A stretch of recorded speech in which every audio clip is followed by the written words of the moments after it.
Leo tarehe 20 Mei 2025, wakili wa kujitegemea wa Mahakama Kuu ndugu Peter Madereka amejiunga na ACT Wazalendo akitokea Chama cha Demokrasia na Maendeleo Chadema kupokelewa rasmi mbele ya waandishi wa habari makao makuu ya chama Magomeni, Dar es Salaam.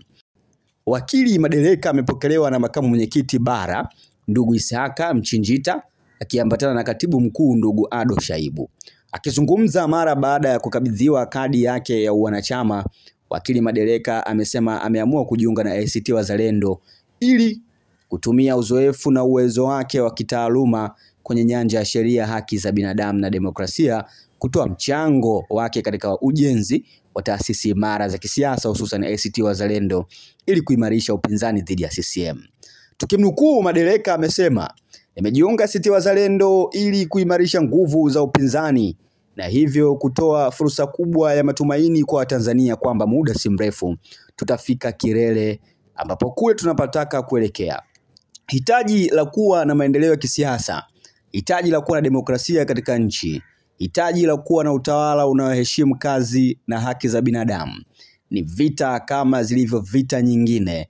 Vita yoyote ile inapopiganiwa ni lazima ipiganwe kwa njia nyingi, sio kwa njia moja. Huwezi kuweka mayai yote kwenye kapu moja," amesema wakili Madereka.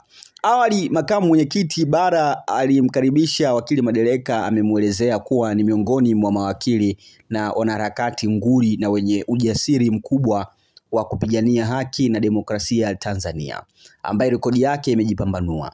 Ni wakili na mwanaharakati anayeguswa na kutetea kundi la jamii bila ubaguzi, na kwamba hilo limedhihirishwa na baadhi ya kesi alizowahi kusimamia na kushinda, ikiwemo kesi ya ugaidi iliyokuwa ikiwakabili baadhi ya mashehe mkoani Arusha.